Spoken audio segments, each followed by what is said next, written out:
नमस्कार, स्वागत है आप सभी का सक्सेस स्टेप्स के यूट्यूब चैनल में। दोस्तों, आज हम जनरल साइंस का जो हमने टॉपिक स्टार्ट किया था मानव रोग का, उसके पार्ट 2 को आज के इस वीडियो में हम कवर करेंगे। इससे पहले हमने कल जो मानव रोग का टॉपिक था उसके पार्ट 1 को हमने कवर कर लिया था तथा पार्ट 1 में हमने संक्रामक रोगों के बारे में पूरे डिटेल में बात की थी। आज हम भाग 2 में असंक्रामक रोगों के बारे में पूरे डिटेल के साथ बात करेंगे। तो चलिए वीडियो को स्टार्ट करते हैं। तो हम जानेंगे सबसे पहले कि असंक्रामक रोग होते क्या हैं।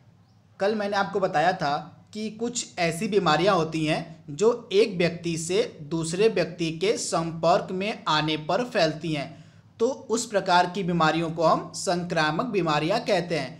जो बीमारियां एक व्यक्ति से दूसरे व्यक्ति के संपर्क में आने पर फैलती हैं उन प्रकार की बीमारियों को हम कहते हैं संक्रामक बीमारियां। परंतु कुछ ऐसी भी बीमारियां होती हैं जो एक व्यक्ति से दूसरे व्यक्ति में नहीं पहुंचती हैं, तो उन प्रकार की बीमारियों को हम कहते हैं असंक्रामक बीमारियां। तो यही चीज़ यहाँ पे लिखी हुई है, आप देख रहे हैं। सभी रोग एक दूसरे से दूसरे व्यक्ति में नहीं पहुंचते हैं। जो रोग एक व्यक्ति से दूसरे व्यक्ति में स्थानांतरित नहीं हो पाते हैं उन रोगों को हम कहते हैं असंक्रामक रोग, यानी कि नॉन कम्युनिकेबल डिजीज। तो इसे आप याद रखिएगा। असंक्रामक रोगों में बहुत सारे रोग आते हैं, जैसे हीनताजन्य रोग आ गया, यानी डेफिशिएंसी, यानी कि किसी पदार्थ की कमी के कारण। यानी डेफिशिएंसी रोग में क्या होता है, हीनताजन्य रोग में क्या होता है, मान लीजिए आपके शरीर में प्रोटीन की कमी हो गई, या आपके शरीर में क्या बोलते हैं, आपके विटामिन की कमी हो गई, या किसी अन्य इम्पॉर्टेंट पदार्थ की अगर आपके शरीर में कमी हो जाती है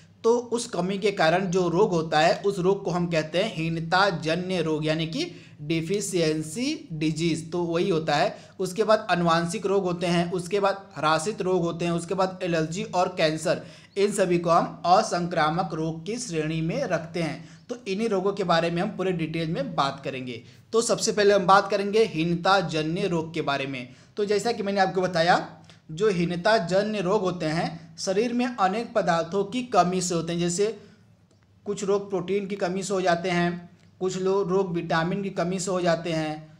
तो विटामिन और प्रोटीन और कुछ अन्य महत्वपूर्ण पदार्थ जो हमारे शरीर के लिए आवश्यक होते हैं, अगर उनकी कमी हमारे शरीर में हो जाती है तो अनेक प्रकार की बीमारियां भी हमारे शरीर में हो जाती हैं। तो उन प्रकार की बीमारियों को हम कहते हैं हीनताजन्य रोग। इसमें कुछ इंपॉर्टेंट बीमारियां हैं जो हीनताजन्य रोग की कैटेगरी में आती हैं, उन्हें आइए कवर करते हैं। तो सबसे पहले हम बात करेंगे मैरेस्मस के बारे में। तो मैरेस्मस जो बीमारी होती है यह प्रोटीन की कमी से होती है। किस कमी से होती है? तो प्रोटीन की कमी से होती है मैरेस्मस बीमारी, तथा इस रोग में सबसे अधिक बच्चे प्रभावित होते हैं। मोस्ट इंपॉर्टेंट आप याद रखिएगा, जो मैरेस्मस बीमारी होती है प्रोटीन की कमी से, इससे सबसे अधिक मात्रा में जो होते हैं बच्चे, यानी कि जो छोटे बच्चे होते हैं वे प्रभावित होते हैं। तथा इस रोग में पेशियां और वसा ऊतकों का क्षय हो जाता है, तथा इस रोग में रोगी कमजोर और दुबला पतला हो जाता है। इसके साथ इस रोग में रोगी के त्वचा पर झुर्रियां पड़ जाती हैं और आंखें भीतर धंस जाती हैं। तो यह जो मैरेस्मस रोग होता है यह रोग प्रोटीन की कमी से होता है। इस रोग से सबसे अधिक मात्रा में सबसे ज़्यादा जो प्रभावित होते हैं वो होते हैं बच्चे। तो इसे आप याद रखिएगा। तथा इस रोग में पेशियों तथा वसा ऊतकों का क्षय हो जाता है, रोगी कमजोर और दुबला पतला हो जाता है और त्वचा पर झुर्रियाँ और आंखें भीतर धंस जाती हैं। पिक्चर में आप देख रहे हैं, यह जो बच्चा है यह मैरेस्मस की कमी से मतलब मैरेस्मस नामक बीमारी से पीड़ित है। तो यहाँ पे आप देख रहे हैं इसका शरीर एकदम दुबला पतला हो गया है, तथा यह जो देख रहे हैं इसके पेशियां और जो ऊतक है उनका क्षय भी हो जाता है, तथा इसके त्वचा पे आप देख रहे हैं इसके त्वचा पे झुर्रियां भी पड़ गई हैं। तो ये किस कमी से हुआ है? ये प्रोटीन की कमी से यह बीमारी हुई है मैरेस्मस। इसके बाद एक और इम्पॉर्टेंट बीमारी है जो हीनताजन्य की श्रेणी में आती है, उसको हम कहते हैं क्वाशी-ओरकर बीमारी। ये भी लगातार एग्जाम में पूछी जाती है। तथा यह जो क्वाशी-ओरकर बीमारी है यह भी प्रोटीन की कमी से होती है। प्रोटीन की कमी से ही यह क्वाशी-ओरकर बीमारी होती है। तथा रोगी के रक्त के प्लाज्मा में प्रोटीन की कमी हो जाती है। इस बीमारी में जो क्वाशी-ओरकर बीमारी होती है, इस बीमारी में रोगी के रक्त के प्लाज्मा में जो है प्रोटीन की कमी हो जाती है, जिससे पेट तथा पैर फूल जाते हैं तथा त्वचा सूखकर पपड़ी हो जाती है। तो यह जो रोग होता है क्वासी-ओरकर, यह प्रोटीन की कमी से होता है। इस रोग में रक्त के प्लाज्मा में प्रोटीन की कमी हो जाती है, जिससे पेट और पैर फूल जाते हैं और त्वचा सूखकर पपड़ी हो जाती है। इस क्वासी-ओरकर रोग में यकृत का क्षय यानी कि लीवर का क्षय भी हो जाता है। तो यह जो बीमारी है यह प्रोटीन की कमी से होती है, तो इसे आप याद रखिएगा। इसके बाद हृदय से संबंधित भी बहुत सारी बीमारियां होती हैं, तो आइए इसके बारे में भी बात कर लेते हैं। तो हृदय रोग कौन कौन से होते हैं? तो पहला होता है एस्थेरोस्क्लेरोसिस। क्या होता है? एस्थेरोस्क्लेरोसिस जो रोग होता है यह भी एक हार्ट डिजीज है, यानी एक हृदय का रोग है। इस रोग में हृदय की धमनी से संबंधित बीमारी होती है। मतलब यह जो रोग होता है यह हृदय की धमनी से संबंधित रोग होता है, जिसमें धमनी की दीवार पर कोलेस्ट्रॉल और अन्य लिपिड पदार्थ जमा हो जाते हैं। तो यह जो एथेरोस्क्लेरोसिस रोग है यह हृदय की धमनी से संबंधित रोग है। इस रोग में धमनी की दीवार पर कोलेस्ट्रॉल तथा अन्य लिपिड पदार्थ जमा हो जाते हैं तथा इसमें हृदय की रुधिर की जो हृदय को हमारे जो हार्ट हमारा है उसको रक्त मिलना बंद हो जाता है इस बीमारी में। उसके बाद हृदय शूल भी एक हृदय की बीमारी है। यह अत्यधिक मानसिक तनाव, कठोर परिश्रम, अत्यधिक आहार के कारण कभी कभी हृदय को ऑक्सीजन की पूर्ति बाधित हो जाती है, तब हृदय शूल की बीमारी हो जाती है।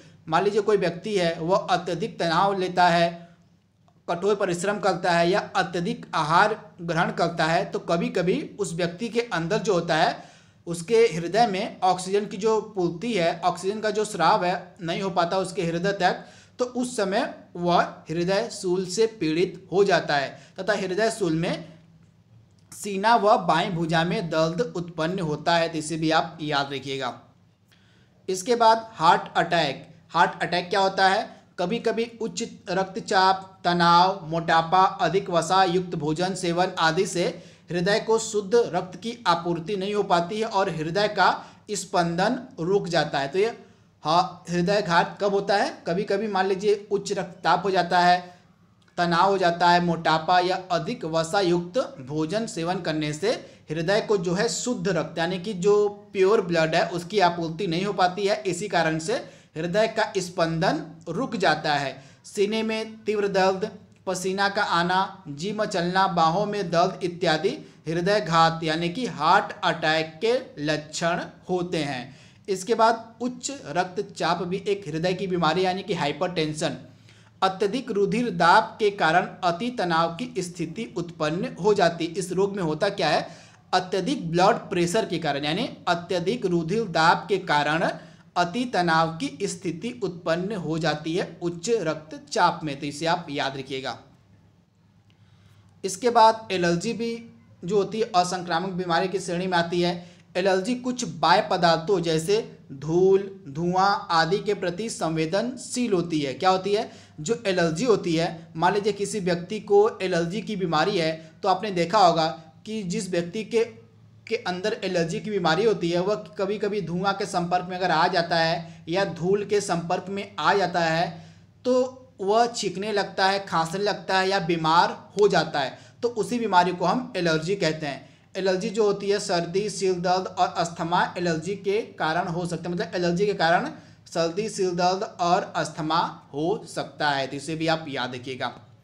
इसके बाद कैंसर। कैंसर के भी बहुत सारे प्रकार होते हैं, इनको भी हम कवर करेंगे।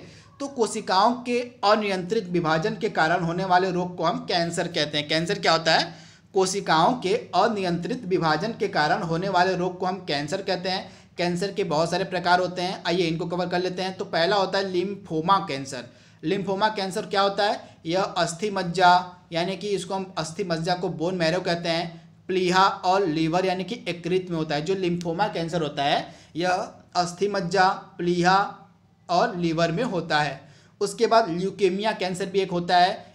ल्यूकेमिया कैंसर में होता है वाइट ब्लड सेल्स की जो संख्या होती है वो अत्यधिक मात्रा में बढ़ने लगती है। जब हमारे शरीर में वाइट ब्लड सेल्स यानी कि श्वेत रक्त कणिकाओं की संख्या अत्यधिक मात्रा में बढ़ जाती है तो उस कारण से ल्यूकेमिया कैंसर होता है। तो इसे आप याद रखिएगा।